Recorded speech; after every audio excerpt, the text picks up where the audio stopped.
1848, un hombre hizo un descubrimiento accidental en California. Vio una sustancia brillante y poco común en uno de los lugares más inesperados. Se llamaba oro. Esta noticia puso a toda América patas arriba. Desesperados por la riqueza rápida, las personas comenzaron a abandonar sus hogares, trabajos y familias, y se dirigieron al oeste para unirse a la búsqueda. ¿Cuántos encontraron finalmente el oro? ¿Y qué dificultades enfrentaron? Únete a nosotros mientras descubrimos la historia no contada de la fiebre del oro y exploramos cómo estos hombres acumularon su riqueza, el descubrimiento que no se suponía que debía suceder. En toda la historia de los Estados Unidos, ninguna empresa inspiró a las masas a anhelar la riqueza como la fiebre del oro. Fue una fiebre contagiosa que llevó a cientos de miles de personas a sacrificar sus ahorros, tiempo y salud en busca de fortuna. Todo comenzó en una fría mañana de enero de 1848, en un aserradero poco conocido en lo profundo de California.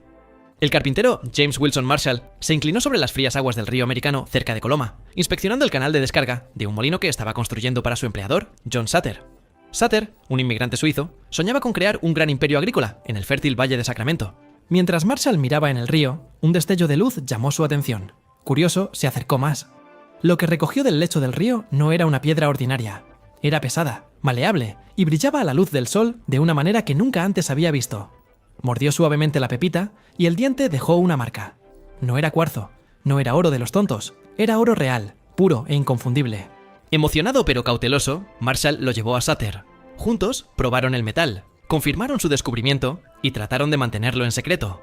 Sutter había construido un asentamiento próspero, el fuerte de Sutter, soñando con una colonia autosuficiente de huertos, campos de trigo y ganado. No quería enjambres de buscadores de tesoros pisoteando su tierra, pero el secreto no pudo mantenerse. Los rumores se propagaron de trabajador a trabajador, y para el verano de 1848, el Sacramento Union estaba en llamas con historias de oro destellando en los ríos de California. Para el 5 de diciembre de 1848, el presidente James K. Polk se dirigió al Congreso, confirmando que se había descubierto oro de la mejor calidad. La chispa había encendido un fuego incontrolable. Irónicamente, California acababa de ser adquirida por Estados Unidos.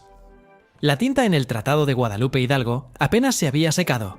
Por $15 millones, los Estados Unidos obtuvieron California, Nevada, Utah y partes de Arizona, Colorado, Nuevo México y Wyoming. Los mexicanos bromeaban con amargura, diciendo que Estados Unidos había hecho el mejor trato de la historia. El descubrimiento, sin embargo, no enriqueció a Sutter ni a Marshall. Ambos morirían pobres, sus nombres recordados, pero sus bolsillos vacíos. El imperio de Sutter se derrumbó bajo el peso de la fiebre, y Marshall pasó de un trabajo ocasional a otro, incapaz de beneficiarse de su golpe de suerte. En enero de 1848, nada de eso importaba.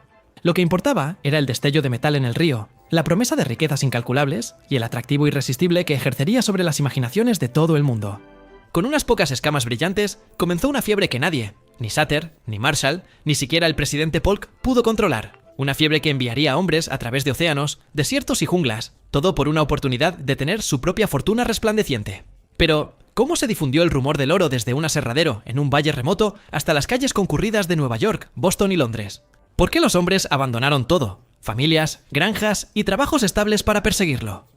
La respuesta se encuentra en la estampida que siguió. Una migración tan vasta y repentina que no solo remodeló California, sino toda la nación. La estampida que cambió el mundo de la noche a la mañana. Cuando el presidente James anunció el descubrimiento de oro al Congreso, sus palabras cayeron como un trueno. Hasta entonces, los rumores habían llegado lentamente hacia el este y muchos los descartaban como cuentos de pioneros inquietos. Pero el propio presidente lo confirmó, y la verdad desató una estampida. En las semanas que siguieron, periódicos desde Boston hasta Nueva Orleans imprimieron titulares prometiendo oro en abundancia. Los editores describieron pepitas tan grandes que podrían llenar los bolsillos de un hombre en una sola tarde. Un periódico informó que $50 americanos de oro podían ser extraídos en un día con nada más que una sartén. Otro afirmaba que los hombres recogían oro de los lechos de los ríos tan fácilmente como coger patatas de un campo. A principios del año 1849, la fiebre se había extendido mucho más allá de los Estados Unidos. Los barcos en Chile, Perú y México vaciaban sus puertos de jóvenes rumbo a San Francisco. Desde lugares tan lejanos como Australia y China, los aventureros se amontonaban en barcos de vela de madera, atraídos por la idea de que la fortuna estaba justo al otro lado del Pacífico. La fiebre del oro ya no era una historia americana. Se había convertido en una migración global. San Francisco, un puerto adormecido de apenas 1000 personas, fue tomado completamente por sorpresa. Al final de ese año, más de 25.000 personas habían llegado, duplicándose nuevamente en 2 años. Los propietarios no podían construir casas lo suficientemente rápido, así que los hombres dormían en tiendas de campaña, chozas o al aire libre. Los barcos que llegaban a la bahía a menudo eran abandonados por sus tripulaciones, que corrían tierra adentro para probar suerte en los ríos. En pocos meses, más de 500 barcos quedaron abandonados, sus cascos pudriéndose en el agua, muchos llevados a tierra y convertidos en hoteles, salones, prisiones o almacenes. Los 49, como llegaron a ser llamados, viajaban por cualquier medio disponible. Aquellos con fondos reservaron pasaje por mar alrededor del Cabo de Hornos, un viaje que podría durar hasta 8 meses. Otros se atrevieron a las selvas de Panamá, cruzando el istmo a pie o en mula, a menudo sucumbiendo a enfermedades tropicales. Otros más partieron por tierra en carromatos cubiertos, enfrentando de 4 a 6 meses de desiertos, ríos y montañas, donde la comida y el agua podían agotarse en cualquier momento. Solo en la ruta de Panamá, casi 5.000 murieron de fiebre y cólera antes de llegar a los campos de oro. En el camino, los carros se rompieron, los bueyes colapsaron y las familias enterraron a sus seres queridos en tumbas poco profundas. Sin embargo, siguieron adelante, impulsados por la esperanza de que un solo golpe podría borrar años de pobreza. Para algunos, el sueño no era minar, sino aprovechar la oportunidad. Los comerciantes, cocineros, herreros y jugadores se dirigieron hacia el oeste, imaginando fortunas construidas no cavando, sino vendiendo a los excavadores. Cuando estas masas llegaron a California, el caos siguió. Las calles de San Francisco se llenaron de barro, basura y tiendas. Con poca fuerza policial, el crimen se volvió común. Los precios se dispararon. Una sola pala podía costar $5, un par de botas, 100. Sin embargo, los hombres hacían fila, polvo de oro en sus puños, dispuestos a pagar. En cuestión de meses, una tranquila frontera se convirtió en el foco de la nación, un lugar donde se podían ganar o perder fortunas de la noche a la mañana. Pero cuando los esperanzados llegaron a los campamentos mineros, encontraron una realidad mucho más sombría de lo que sugerían los titulares. Los ríos no entregaban fácilmente sus tesoros. El oro exigía un trabajo agotador y un riesgo constante, y el fracaso era una amenaza constante. Y sin embargo, miles aún balanceaban sus picos y lavaban sus sartenes bajo el sol ardiente, persiguiendo un sueño que había transformado al mundo. Pero, ¿cómo era realmente la vida en los campamentos? La dura verdad de los campamentos mineros. El sueño del oro de California era simple. Cava, tamiza, encuentra oro. Pero cuando los buscadores de oro de 1849 llegaron tambaleándose a los campamentos dispersos a lo largo del río American, el río Feather y las estribaciones de Sierra Nevada, no encontraron fortuna fácil, sino miseria a una escala que pocos podrían haber imaginado. La comida fue el primer shock. Los suministros tenían que ser transportados por montañas o enviados por mar. Y con la demanda tan alta, los precios se dispararon. Una libra de café que costaba unos pocos centavos en el este se vendía por $5 en las excavaciones. Un solo huevo costaba $1.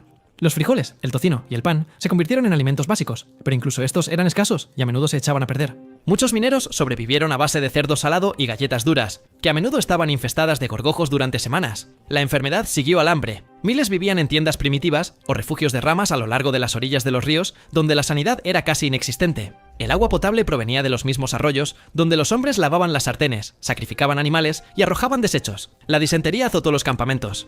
El cólera, llevado al oeste por viajeros terrestres, atacó con una velocidad aterradora, matando en horas.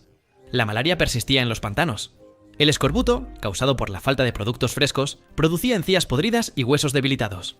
En los primeros años, probablemente más mineros murieron por enfermedades que por cualquier otra causa. La violencia era otra amenaza constante. Con poca aplicación de la ley, las disputas se resolvían con puños, cuchillos o pistolas. El robo de concesiones, el acto de apoderarse de la tierra rica en oro de otra persona, era común. Los infractores podían ser azotados, marcados o incluso ahorcados por comités de vigilantes. Los linchamientos eran advertencias públicas, y la justicia en el país del oro era rápida e implacable. El juego también devoraba fortunas, tan rápido como los ríos se las daban. Cantinas improvisadas, con mesas de tablones ásperos, surgieron en cada campamento. Un minero que había pasado semanas cavando podría perder sus ganancias en una sola noche. Los jugadores profesionales merodeaban por los campamentos, explotando la desesperación de los hombres que creían que una mano más podría cambiar sus vidas. Peleas de borrachos estallaban cada noche, cuchillos brillando a la luz de las lámparas. Para 1850, San Francisco solo tenía más de 500 salones para una población de solo 25.000. En los primeros 5 años de la fiebre, se estima que ocurrieron 4.000 asesinatos en California, una cifra asombrosa, en comparación con ciudades del este como Nueva York, que registró apenas 100 en el mismo periodo. La verdad más cruel era que muy pocos mineros se hicieron ricos. La imagen romántica de hombres sacando pepitas de los lechos de los ríos existió principalmente en los primeros días. Para 1849, gran parte del oro de placer, fácilmente accesible, ya había sido extraído. Los mineros ahora trabajaban largas horas sumergidos hasta la cintura en agua helada, sacudiendo cunas o paleando grava por poco más que un puñado de polvo. En promedio, un minero podría ganar $16 al día. No está mal en comparación con los salarios del este, pero muchos ganaban mucho menos, mientras los costos de vida en los campamentos consumían cada centavo. El trabajo era implacable. Manos partidas y ampolladas de cavar sin parar. Pies hinchados por horas en agua helada. Las noches ofrecieron poco respiro. Mantas delgadas apenas protegían contra el frío de la montaña. Agotados y desanimados, muchos mineros vendieron sus herramientas y regresaron a casa más pobres de lo que llegaron. La sed de riquezas fáciles los había atraído a través de océanos y desiertos. Al final, la mayoría solo encontró hambre, enfermedad y esperanza destrozada. Por cada hombre que descubrió una fortuna, docenas más quedaron destrozados en espíritu, sus vidas consumidas por la promesa de oro que nunca apareció. Y sin embargo, mientras los mineros luchaban, otros observaban. No veían el oro en sí, sino a los hombres desesperados cavando por él, y se dieron cuenta de dónde yacía la verdadera riqueza de California. Comerciantes que vendían sueños en lugar de extraerlos. Mientras decenas de miles de hombres doblaban sus espaldas en los ríos y barrancos de California, persiguiendo partículas de oro que a menudo se les escapaban entre los dedos, una raza diferente de buscadores de fortuna construía imperios en silencio. Estos hombres no movieron picos ni cribaron grava en arroyos helados. En cambio, vendieron el sueño del oro, y al hacerlo, ganaron más de lo que los ríos mismos jamás dieron. El primero y más extravagante de ellos fue Sam Brannan. Un anciano mormón convertido en empresario, Brannan tenía una pequeña tienda cerca del fuerte de Sutter, cuando el descubrimiento comenzó a difundirse.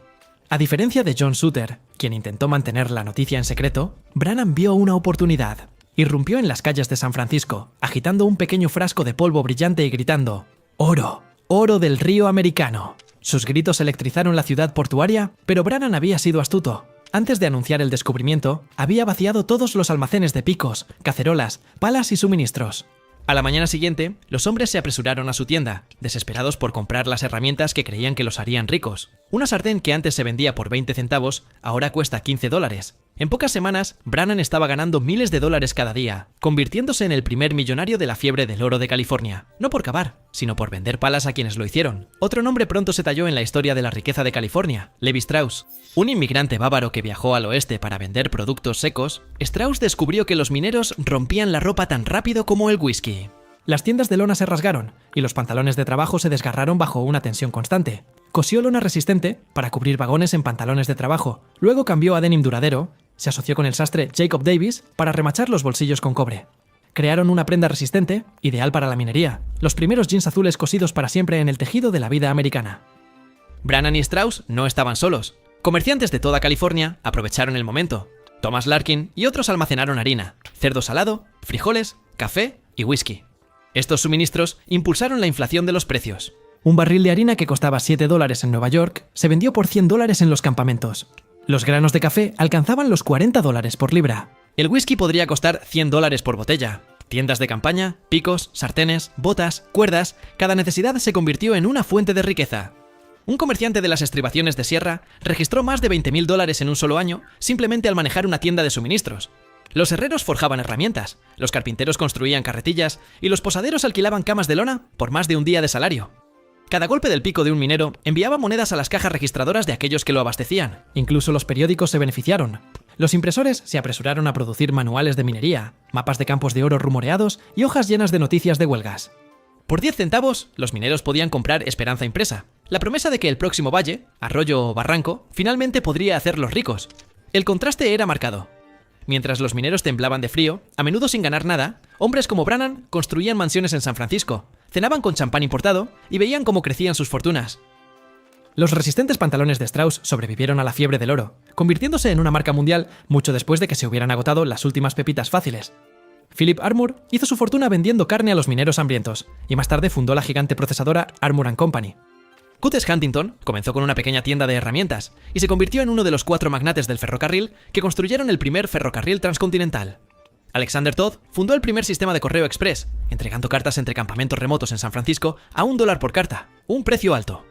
Aún así, los mineros pagaban para mantenerse conectados con sus familias. La lección se hizo clara, aunque la mayoría de los mineros estaban demasiado desesperados para verla. El verdadero oro no estaba en los ríos, sino en el hambre interminable de los hombres que lo perseguían. Y mientras los comerciantes construían fortunas a partir de la frenética búsqueda, un premio aún mayor esperaba a aquellos que podían dar forma a ciudades enteras a partir del caos de la fiebre. Bancos, corredores de bolsa y los constructores de fortunas silenciosos. Por cada minero que llevaba una bolsa de polvo en su bolsillo, había una figura silenciosa esperando para beneficiarse. Estos hombres no gritaban en las calles como Sam Brannan, ni cosían denim como Levi Strauss. Ellos llevaban abrigos en lugar de lienzos, cargaban libros de cuentas en vez de picos, y construían sus fortunas no excavando, sino protegiendo, prestando y moviendo la riqueza de otros. La banca en California era inicialmente de alto riesgo. El polvo de oro servía como moneda. Se pesaba en balanzas a menudo manipuladas. Los comerciantes recortaban monedas o mezclaban oro con arena para engañar a los desprevenidos.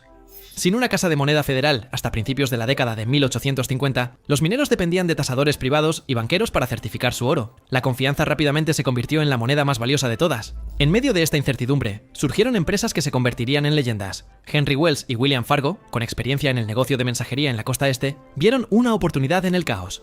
En 1852, fundaron Wells, Fargo y compañía en San Francisco.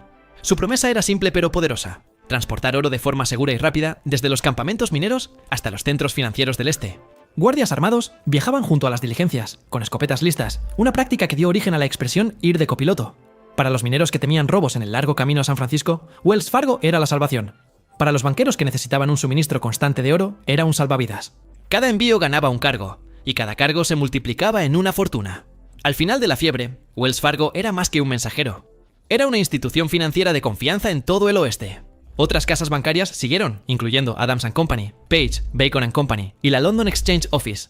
Los mineros podían depositar polvo a cambio de borradores de papel que podían llevar sin temor a bandidos.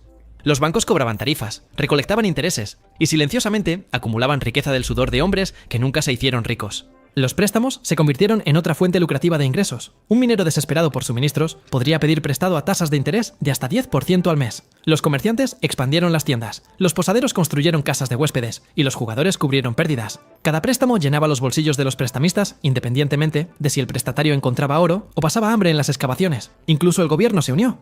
En 1854, la Casa de la Moneda de los Estados Unidos abrió una sucursal en San Francisco produciendo monedas de oro oficiales. Hasta entonces, las casas de moneda privadas, como las de Moffett y Company o la Oficina de Ensayos de los Estados Unidos, convertían el polvo en barras y monedas por una tarifa, pequeños cargos que se acumulaban en fortunas considerables. La genialidad de estos banqueros y corredores era que obtenían ganancias en todas las temporadas. Cuando el oro fluía, ganaban de los depósitos y transferencias. Cuando los mineros no cumplían, cobraban deudas y embargaban propiedades. Sus fortunas crecían independientemente del rendimiento del río. Era un tipo de imperio silencioso, construido no con gritos o sudor, sino con tinta, papel y bóvedas de polvo de oro. Y mientras los campamentos se llenaban interminablemente de hombres persiguiendo oro, otra fiebre estaba ocurriendo silenciosamente. Tierra, ley y los jugadores de poder. Mientras los mineros escarbaban en los ríos y los comerciantes les vendían su pan diario, otro tipo de fiebre se estaba desarrollando en California, una fiebre por la tierra. Resultó que la tierra podía ser tan valiosa como el oro. Aquellos que lo aprovecharon en el momento adecuado se elevaron al poder que perduró más allá del auge. California, a finales de los años 1840, era un enredo legal. El territorio acababa de pasar de México a los Estados Unidos, y los límites de propiedad no estaban claros. Los ranchos mexicanos se extendían por los valles, pero los títulos a menudo eran disputados. Los ocupantes ilegales se adentraron, construyendo chozas y granjas en tierras que no poseían, desafiando a cualquiera a desalojarlos. A veces llevaban rifles en lugar de escrituras. En las disputas, la posesión a menudo pesaba más que el papel. Los especuladores vieron oportunidades en el caos. Compraron tierras baratas, a menudo de propietarios de ranchos angustiados que no podían defender sus reclamos en los tribunales americanos, y luego esperaban mientras los pueblos se expandían y los mineros llegaban en masa. Un terreno de pasto comprado por unos pocos dólares podría revenderse por miles una vez que una carretera lo atravesara o se abriera una tienda cerca. Algunos propietarios de tierras nunca levantaron una pala. Sin embargo, salieron de la fiebre más ricos que el minero más trabajador. Un hombre que se enriqueció de esta manera fue James Lick. Al llegar a San Francisco como carpintero, invirtió en bienes raíces cuando las parcelas costaban centavos por dólar. A su muerte en 1876, era el hombre más rico de California. Su fortuna ascendía a $3 millones. El nacimiento de San Francisco ilustra la tendencia vívidamente. En 1848, el asentamiento era poco más que un puerto tranquilo, con unos pocos cientos de personas.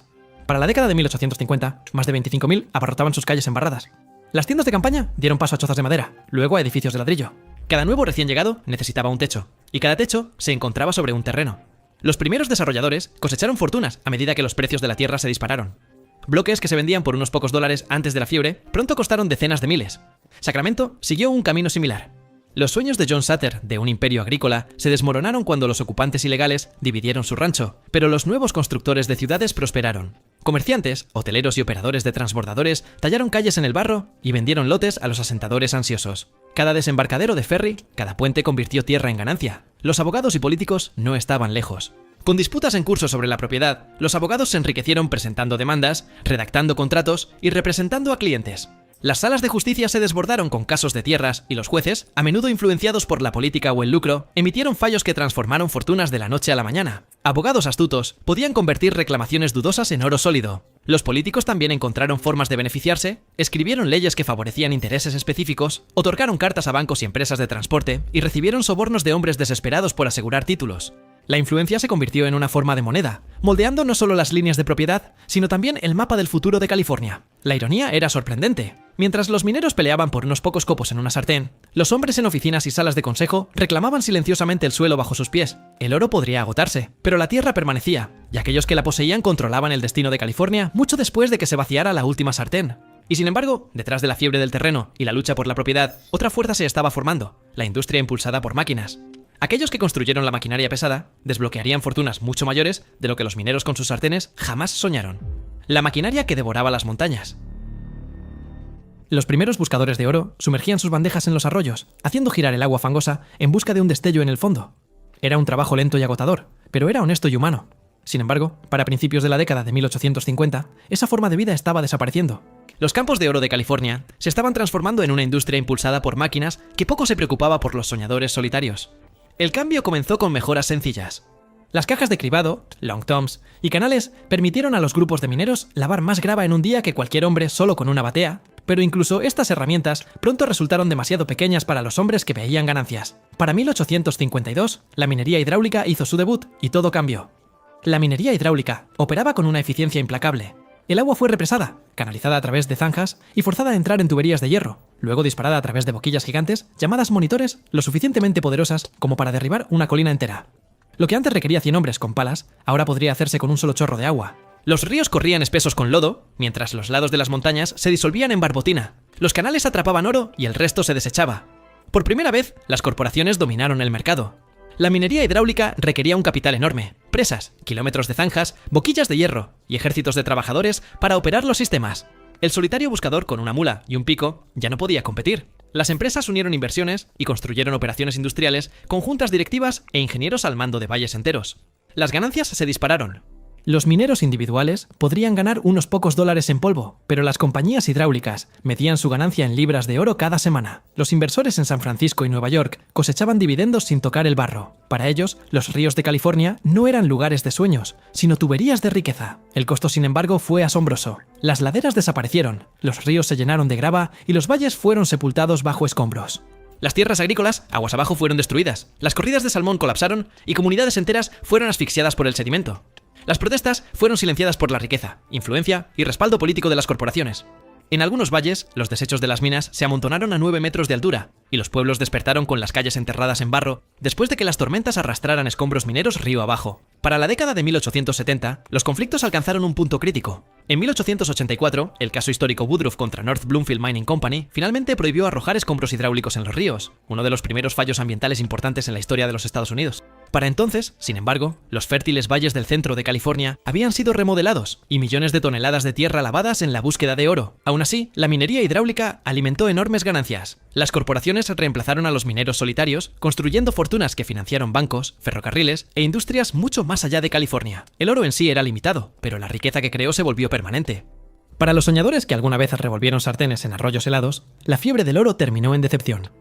Pero para las empresas que convirtieron ríos en máquinas, montañas en barro y paisajes en ganancias, fue solo el comienzo de la transformación de California en un imperio de riqueza. La fiebre del oro en California comenzó cuando un hombre vio un destello en el agua, pero terminó con montañas enteras arrasadas y fortunas construidas lejos de los ríos.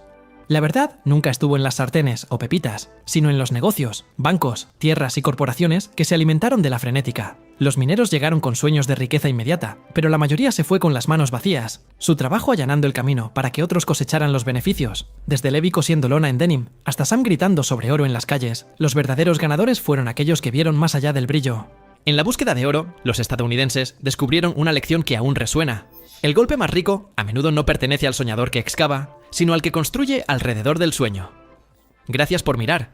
Ahora mira los videos que aparecen en pantalla para más historias increíbles.